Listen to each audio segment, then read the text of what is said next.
Welcome back to another episode of Grow Support. My name is Neil, and I gotta say, I'm super excited about this one.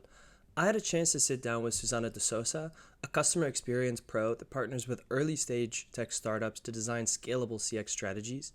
She's worked to scale support operations at early Airbnb and Loom, and she's shared some amazing insights into that experience and the thought processes behind it. I hope you enjoy. Let's get into it.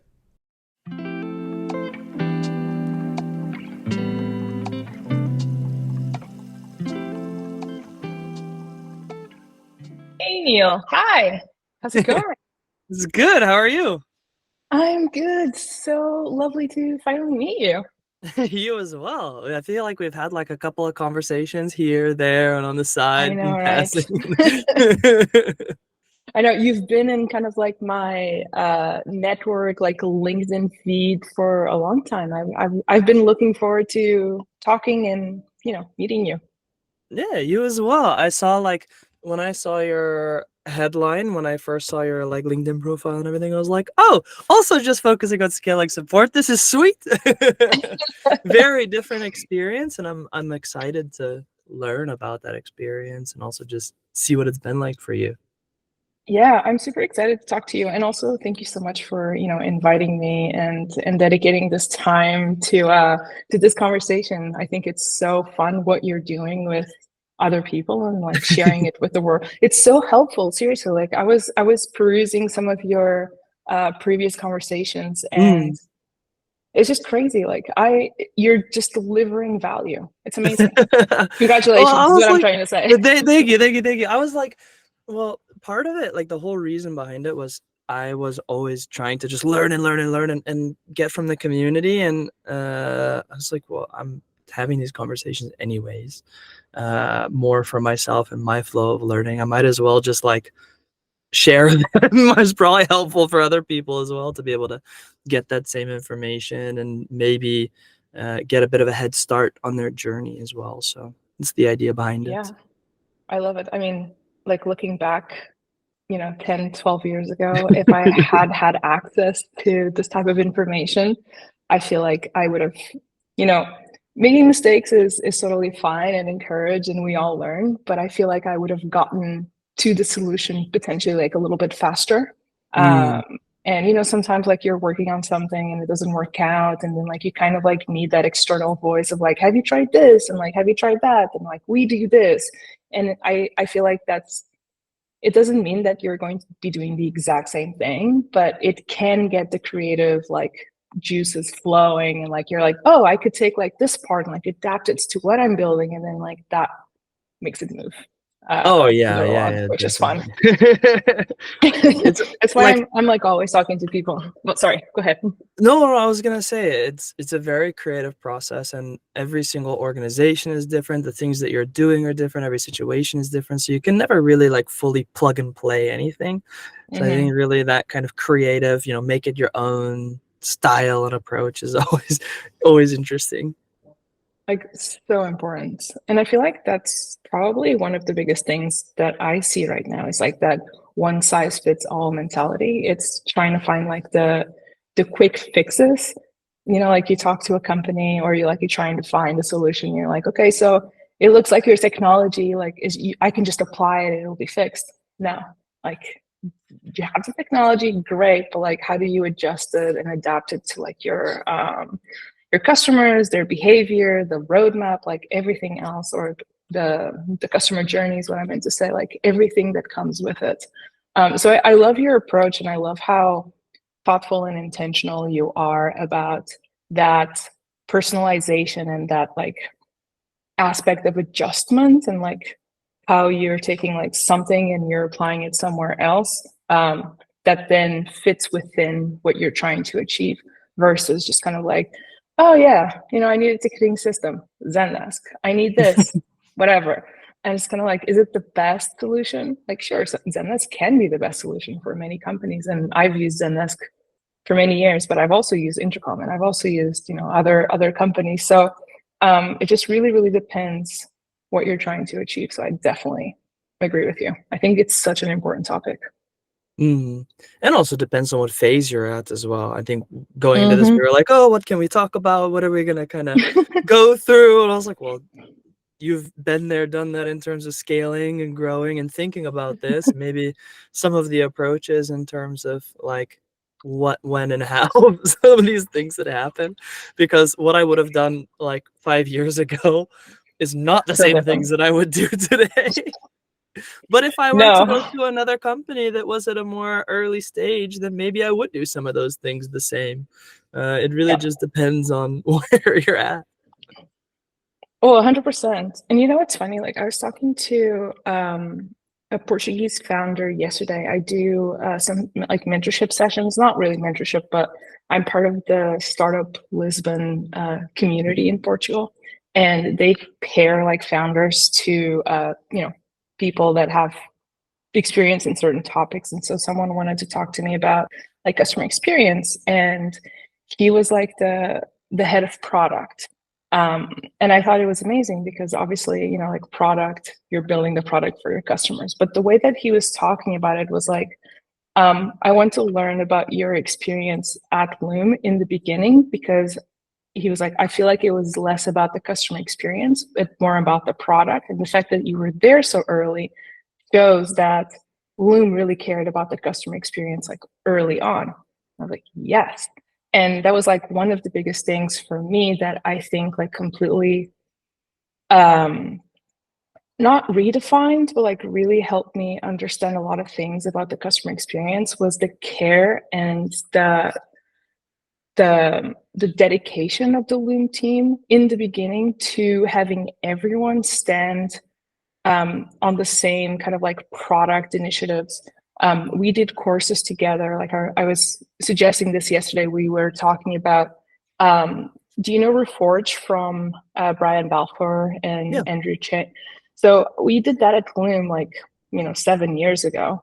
And it was one of the best things that I've ever done as like a support or customer experience person, because it showed me, or it helped me understand a lot more about like how the product influences users and their behavior, but also what we can do to supplement that experience from like other perspectives and angles. And so I think that's something that we don't talk a lot currently, is how support leaders or customer experience leaders, like it's so important to have like that full um, kind of like exposure to how the product works, how growth theories work, how virality loops work, how like marketing, like all of that stuff. And it's not just about like answering tickets and trying to figure out like how to save money or like build a knowledge center. It's like really understanding like from point A to point B, every single thing that happens in the middle and how we could influence that, not in product, but like in customer experience. And so that was like super, super helpful for me to kind of like get that um, understanding of how everything works. Oh, I like if I were to start, when I started, this company was 8 people, and now we're like around 90 or so. Amazing. And when I started, Congratulations. like, That's crazy. thanks, yeah, it's been a journey. And now we're like really one of the things that I think has helped me the most to think about how we deliver support is what you say, like really understanding all the different aspects. Because when we were 8 people, I was doing ops, I was doing also the like management of the Right. product, I was helping to build things. So like that deep knowledge helps you to understand like, oh, if I move this or pull this lever, this part of it is going to change as well. And I think Mhm. if people just focus on that one isolated silo of we're just going to react, we're just going to make sure that we make this as efficient as possible, they don't have a lot of control over what happens earlier in the stages to get them to that point in the first place. I think you lose a little bit of Mhm. that if you don't have the full understanding. Yeah, I 100% agree. And I think also to add to your point, because I feel like you're touching on, like how to go from like reactive to proactive and like really try to break that invisible wall in the middle. Sometimes I think a lot of people feel that support is so reactive, and I'd be like the first person to say like, yes, it is reactive. Like that's inherently what it is. Like the ticket is created, the support request is created, and then you answer it. Sure, but like, how can we be creative and like take it beyond that? Because if we just accept it as a reactive function, that's all it's ever going to be forever. Like, and no one's going to change it. And now, like looking back, at my time at Airbnb, my time at Loom, it's been really, really interesting to kind of like see the different parts of the journey and what we were doing to like fix certain issues or like overcome certain challenges. And at the time, so for example, at the time at Loom, I was the only person just like you wearing all the hats, although I kind of hate that expression, but like they Yeah. hired me as the first like real like customer facing person, right? And it was like, okay, we need a support person, we need a social media person, we need someone to like write the marketing emails, do some user research, like everything, right? And obviously my primary focus was support. And we were getting maybe like 80 to 100 conversations in intercom per day. And I was like, cool, like there's a million things that I really want to do. Not that I don't like doing support, like this is so valuable and so interesting. But when you're doing support day after day, hundreds of conversations, most of them kind of like the same thing. Back then, Loom was like, a very simple tool. You click record, it recorded, it processed, the video was ready to be uploaded. And so it was kind of limited in terms of like the knowledge that you could share and even the knowledge that I had, because a lot of the things were technical. So I had to send it to, our CTO, or, the two engineers that we had. And so I started feeling maybe like a little frustrated, like looking back, because if you want to like participate in the product discussions and how do we make the product more viral or like more helpful, like what features are we going to build, then I couldn't just stay reactive. Like I had to like go out and learn and like make time for that. So if I was spending like 8 hours of my day answering tickets, I wasn't like hopping on a call with the user and like getting like a deep understanding of it. And so looking back now, I understand like, okay, that was like me wanting to go from reactive to proactive. But in the moment, all I could think about was how can I like scale myself out of this problem, right? Because if we're getting 100 questions today, maybe tomorrow it's 200 and the next day is 300. Like, are we going to hire 3 more people? I mean, maybe, yeah, but we're a small team. We were pre-Series A. We had, 6, 7 people on board, including the 3 founders. And so it was very much like costs were, you know, top priority to keep them down. So I was like, okay, if I'm busy now with 100, like my life is going to be a mess with 200, and I'm not going to be able to do like these things that are really exciting. And so I did like a contact rate kind of like research and like try to figure out the whys and like try to build like a self-serve model over it.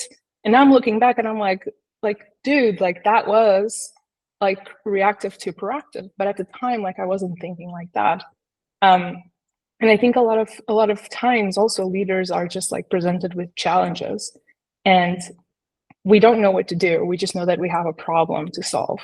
And you can kind of like go either way. Like you're either like solving that problem for today or you're solving that problem for tomorrow in the future, right? And I very distinctly remember Joe, the CEO and founder of Loom. He was my manager at the time. He was like my first official manager at Loom, which was looking back now adorable as well. um, and I think we were like having a conversation like about like day-to-day stuff. And he was just like, okay, so then like one thing though, like I don't want to build stuff for today. Like I want you to think, okay, if Loom has 10,000 users today, what is it going to look like for you when we have like 1 million and 10 million? And I remember at the time being like, whoa, he's not thinking right. Like until we have 10 million users, it's going to be 10 years, like whatever, right? Who knows?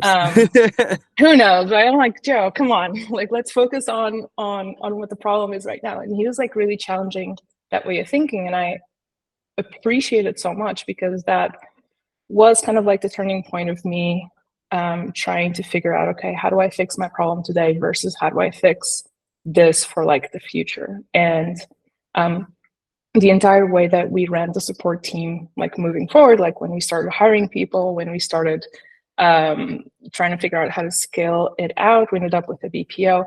Everything that we did was, I can like trace it back to like that conversation that I had with Joe of, yes, there are problems today, but they will pale in comparison to the problems that we're going to have in the future if we don't think strategically to like fix it. And I am very grateful for that conversation that I had with him. It was so helpful in just like shaping the way of thinking. Actually, just like big kudos to the three founders and just like the founding team at Loom. Like the way people thought, the way people approached problems and like how they shared knowledge was just like an incredibly productive and also challenging environment to work, because you wanted to like I'm working with people that are so smart, like I cannot let them down, you know. So you were just like constantly challenged to put your best self out there. And I just like, that was some of the best times of like my career, just like working with that small team and trying to build for the future. It was really, really cool. It sounds like a really cool environment, and being able to take on a lot of those challenges as well. A couple of things that you mentioned along the way, and I love your story and the way that you're thinking about that and the experience that you had. The everything customer role at the very beginning. Right. Uh, Right. that's the phrase I love to say is like everything customer, like because you are doing everything in a sense. Everything. And I think that's the very first part of scaling support is not necessarily, hey, let's scale support, but let's scale myself. How Mm-hmm. can I free up my time to be able to do that? And then what you mentioned, going from this reactive to trying to be proactive, you can spend that 2 hours in your day or amount of time in your day that you've saved yourself to spend on those forward looking and those much more future thinking things to be able to think about. So much more work smarter, not harder in a sense. Like, how can you start to do that? And yeah, what you mentioned, support will always be a bit reactive by nature. I think it's Mm-hmm. more so how close to that invisible wall can you get in Yeah. terms of being reactive, because you could be far away from it in the first place and just backed up and very, very full and be extremely reactive, or you can work to start Absolutely. getting closer and closer and closer towards it to where you're almost on the line and you can really start to think about those things. So the first part of scaling it isn't scaling support, it's scaling yourself. I think is a lot of things that maybe people might think about a little bit differently, especially are in this pre-seed. I'm really curious, when you said you started to Yeah. grow your team, you started to scale it out, and what's that next step for you once you've scaled yourself in a sense and you have time to start thinking about the next phases of the business? Where do you go from there? It's a really good question. And I also love the way that you've kind of like explained the concept of like scaling yourself and you know, like getting as close as possible to like that invisible wall that we're talking about between like reactive and proactive.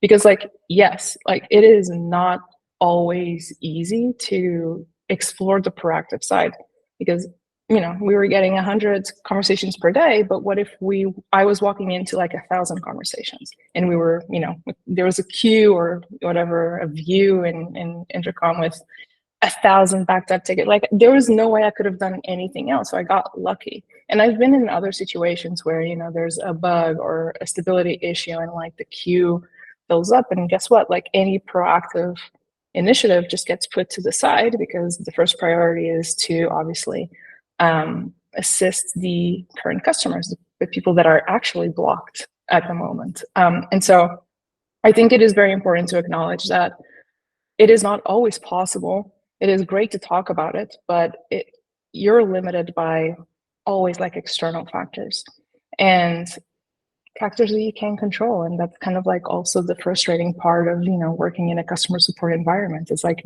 almost nothing is in your control, and you're just always adjusting and always responding to these factors and decisions that are going to influence everything else that you do. To explore a little bit the idea of like scaling the team, right? And like trying to think like about those next steps. I think for us at Loom back then, it was like a very interesting time. I think, you know, obviously we had the inbound support that we always needed to take care of. Like I took over that responsibility from the founders. Before me, it was the founders like doing that. Then it was me exclusively. And I think that there was a moment in time where I was doing both. I was doing like the reactive side, and then I was trying like hard to bring those reactive insights into proactive, you know, suggestions or proposals, like creating things. And I think that there was, you know, like a moment in time where we started thinking, okay, well, Loom is growing. Like this is happening. Do we want to take a step back and go back to, you know, not having time to work on like these onboarding flows that are so important? Like we had spent a lot of time as a team defining, you know, what is the moment of value for our users? Is it when they watch a video? Is it when they send a video? Is it when they get a view? Like what is it? And then like trying to like fine tune everything from product to, you know, customer support to the experience of every user towards that moment, that aha moment, right? And so it was like, do we want to take a step back and have one last person, me, focused on like that proactive side, or is it time for us to invest in someone else to like come in and split that responsibility with me? And so that's what we did. We decided to hire one person, and we actually ended up with two. We had two amazing candidates. It was like so hard to decide between them. It was impossible to decide between them. And I also realized that this is not typical.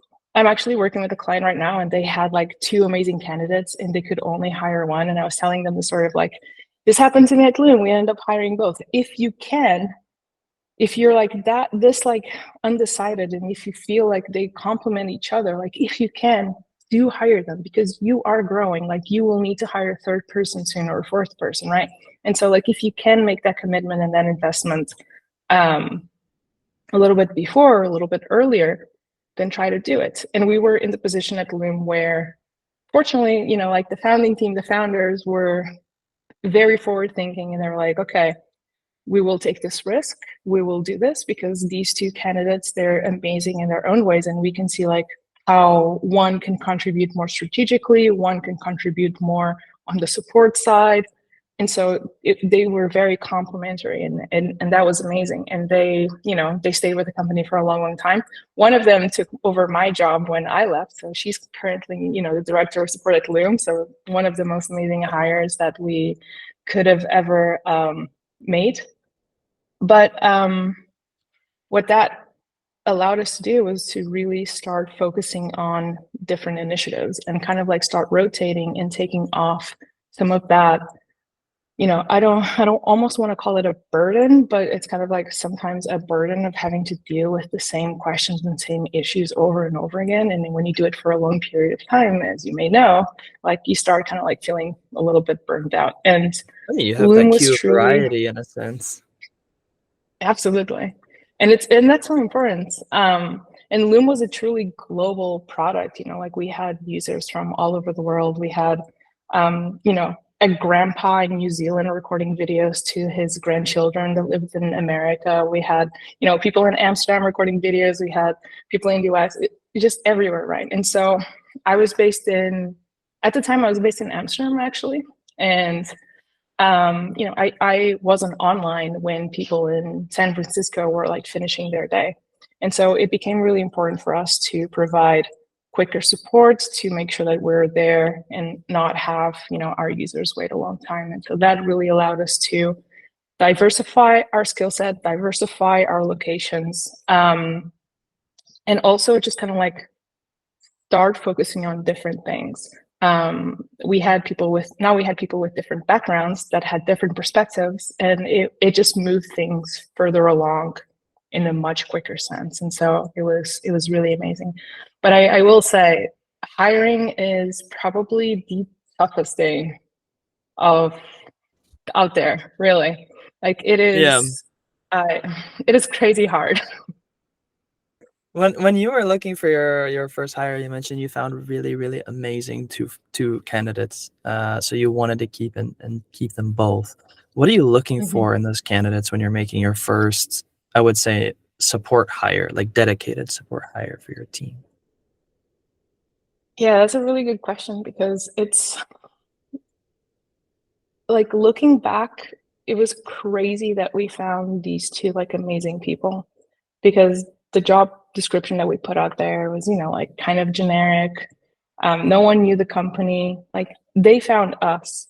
And then from like like a hiring manager, which, I wasn't even at the time, like we didn't have names for anything. And we didn't care, obviously. It was like a very horizontal, um, you know, 6 or 7 people team. And I was just looking for people that gave me the sense that they could be really maybe like entrepreneurial in a way, that they had that kind of like level of confidence that I would trust to just kind of like be thrown into something and not panic.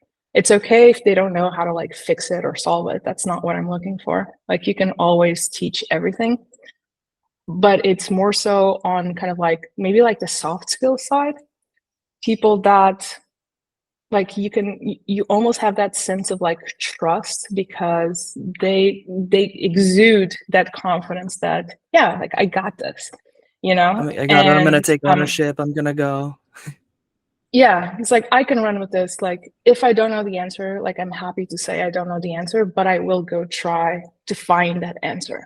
Like I'm not just going to be like I don't know, help me, and that is also fine. Like I was there to help at any point of time, but we needed people that were independent, that were forward thinkers, that that thought strategically, even if we didn't really have a strategy at the time, that they didn't just do things because that's what they had to do. Like we looked for people that actually would question decisions, and that we felt that okay, well, they're not just going to be saying yes because they will say, okay, and why, and that was something that we really tried to create in the culture of the team was, okay, this is a suggestion, a decision, but like let's talk about like the steps that we took and the why before we go implement it or whatever. And so having people that shared that type of thinking was what we were looking for. I think people really underestimate the power of having diversified personalities on your team and like ways of Yes. thinking, because they will challenge you and be like, "Hey, why are you doing it? Have you considered this possibility or this perspective?" And you get that really interesting conversation of, was I actually taking that into account? Am I actually thinking the right way? If you get everybody who has the same mentality, same thing in the boat, yes, you create a similar culture. But at the same time, Yeah. you just everybody's like, yes, man. All right. Yeah. And it gets boring, right? Yeah, also true. Um, I'm really curious because you had a crazy experience across Airbnb and Loom, and now you're onto open phone and really changing these things as well. And now your next adventures. Is there a moment when you said, "Okay, I've scaled it. I'm good in terms of support"? No, never. Like I'm always learning, and I don't think that there's ever a place where you can be like we've done everything that we could possibly do. Um, at Airbnb, it was just kind of like every single day was different. Like every single day, I started working remote and I was like taking phone calls and like writing emails. And it was like some of the funnest times of my life. And I've met some of the best friends of my life because we all kind of like just shared that common experience. And also just kind of like we empathized so much with each other around like the challenges that we were like trying to solve for. It was crazy. Like no one knew what they were doing. And we were all just kind of like try to help each other. Um, and Airbnb, like as kind of like we progressed, and I moved from working remote into an office, and I learned so much, and there was just never ever a moment in time where I was like, I got this. Very much on the contrary, I was always like, wow, I just don't have it at all. And like, I need to like keep pushing myself and like get better and better and better. And there's like a TED talk that, you know, a lot of people talk about like the fake it until you make it. And that was like, that was me and still am, to be honest. It's just kind of like, if I don't know, like I will find out, like I will build my thinking around this topic or this initiative. But there's just so much that is out there. And I'm always looking for, you know, other leaders like yourself. Like that's why I really enjoy your LinkedIn posts. I've been kind of quiet on LinkedIn for the past 2 or 3 weeks. I have to like catch up. But Oh, me too. Like it's busy. it's been very, very busy. Um, but yeah, like I'm always looking for people like yourself that like think differently or bring different perspectives to the table, because there's just so much out there that I just love to explore. And at Loom, like it got to a point where I definitely didn't think that we had done it all, but I almost felt like I was hindering the growth and development of the people on my team for being there. You know, I had been there for 6 years, and it's not that I had experienced every single thing that I could have experienced, but in terms of like my career, I was like, yeah, like what is after director, you know, senior director? Like I'm not really interested in like a title. Like I'm not interested in becoming like a VP of something. Like I like building, and I like working with a team that is like building things, and it's like a very exciting you know, environment. And so if I'm, you know, here as a director, I'm like almost hindering everyone that could like continue to develop, because there's just no space. Like we're, you know, we've built a team and an operation that is nimble, that, you know, we don't need to be adding, you know, 10, 20 people every month to like sustain our growth. We do it in different ways. And so eventually I ended up leaving Loom, and then I joined Open Phone. And that was also like an incredible experience, like completely different environment. And yeah, like definitely walked in and it was like, wow, okay, there's so much that we can do, like so many talented people on the team with different ideas. And it was kind of like after 6 years at Loom, having been not thrown, like I willingly walked in, obviously, into that Yeah. environment was such a refreshing situation, where it's kind of like just showing me how much more I have to learn, how much how different things can be done also. And that was like really, really cool. I ended up leaving Open Phone a little bit too soon. I was only there for about 6 months. Because time zone wise, like I do feel like they need someone, and now they've hired an amazing person in the US.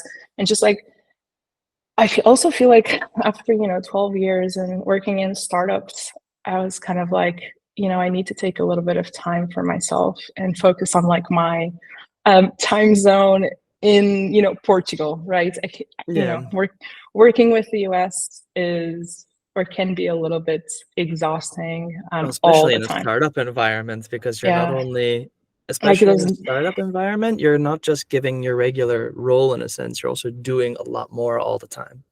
Yeah, and just those 9 and 10 p.m., you know, meetings. I, I'm at the stage of my life now that I'm like, okay, you know, it's a different, you know, early 20s to now. It's kind of like, okay, I need to focus on other things as well, and you know, have that separation. And so, I was very sad to leave the Open Phone team. I think that they're absolutely amazing. The founders are fantastic.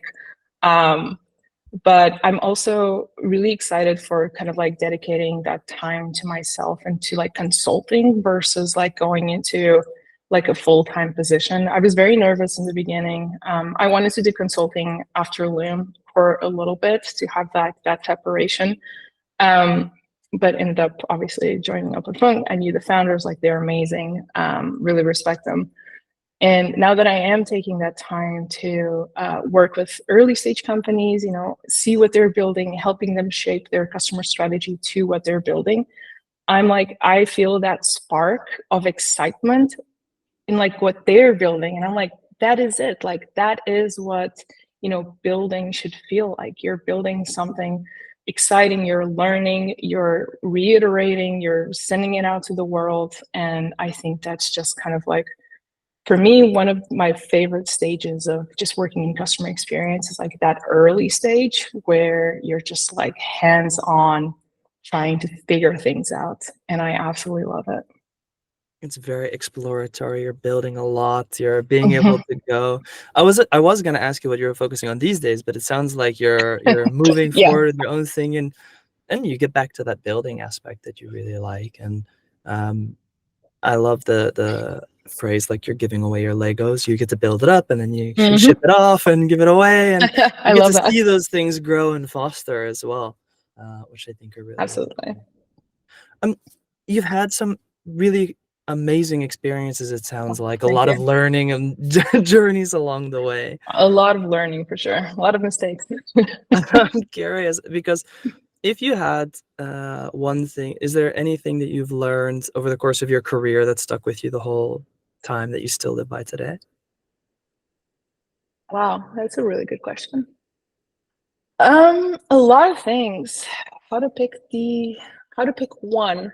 Obviously, like my gut response is to go the people side, like just surrounding yourself with people in your team that you trust and that challenge you is just incredibly important. And so hiring is for me like incredibly daunting because just the weight of that responsibility and the impact and just like the repercussions is just so great. Great in terms of like impact, not like great in terms of A little difference, um, clarification.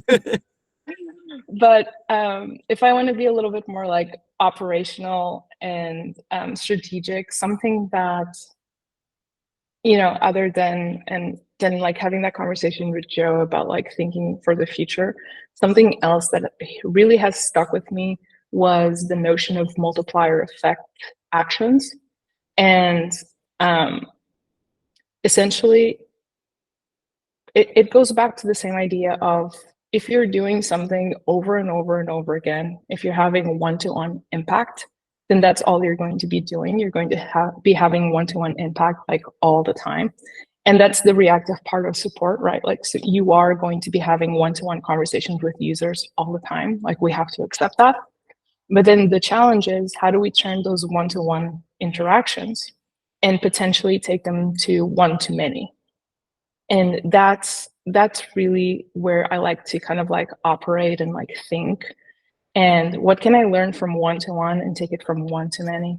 And so that took a long time to kind of like shape how I thought around it and like find concrete ways to like gather information, turn it into like insights and then into like actions. Um, but I would say that's probably been like one of the most helpful lessons that I've learned like throughout the years is really kind of like the notion of like multiplier effect and like asking yourself like I'm doing this, I have done this, what can I do that will have a multiplier effect on this specific action that I'm taking? And then taking that conversation and asking your team. Like your team will come to you and be like, "Oh, I'm so frustrated, like I'm so bored. I have to like do this like every single day." And it's like, "Okay, this is a problem for you. Obviously, it's causing some frustration. I don't want you to be frustrated. So let's brainstorm together. Like, what can we do that would have a multiplier effect?" And sometimes it's something straightforward. Sometimes it's something that you hadn't considered as a manager that they hadn't considered because they were following a workflow and you get to a solution together. It's like, oh my God, like this we're going to change like how so many people work in this team. Like we're going to gain so much efficiency and like remove this roadblock or like really annoying process. But then sometimes it's like, oh, we need someone from engineering to build an automated tool, or we need one more person on the team, and it's like completely outside of your control, right? But then it becomes also fun because you get to like justify that through data and say, okay, if we were to spend, 4 hours of engineering building this query that would like run every week, then I wouldn't have to ask my team to do it. And it takes them one day. And then we could save, like you calculate like 8 hours of salary weekly. And then you're just like, do you want to spend this much every month? Or do you want to spend this one time and then just have it solved forever? And just kind of like Oh yeah. organizing your strategic or your thinking around more strategic ways of like communicating as well to like the stakeholders that you need to influence really and you know get approvals from. Sorry, I ramble a lot, No, you're but yeah, fine. I was I gonna, keep touching on so many things. yeah, I You was asked gonna me for say one. like, I was gonna say one of those things that you mentioned is, you know, understanding support leaders now really need to think a lot wider and have that larger aspect of understanding, which ties into something that you just mentioned around being able to create that experience of leveraging other stakeholders to make your experience for your customers more efficient, for your team Mhm. more efficient, and just have the organization operating well. If you understand the rest of the businesses, you know how to speak their language, you can better build that customer experience as well. Absolutely. You've put it so succinctly, so well. Well, thank you so much for the conversation. It's been a Oh pleasure. yeah, Uh, absolutely. it, Likewise. I like being able to finally meet you in person, I would Yeah, say face to face is actually absolutely. a wonderful thing. Living and conversating within the network is one thing, but being able to actually like sit down and have a conversation is totally Yeah. different. So thank you so much. Thank you, Neil. I really appreciate your invite and happy to do this anytime and exchange some thoughts and experiences and learnings with you.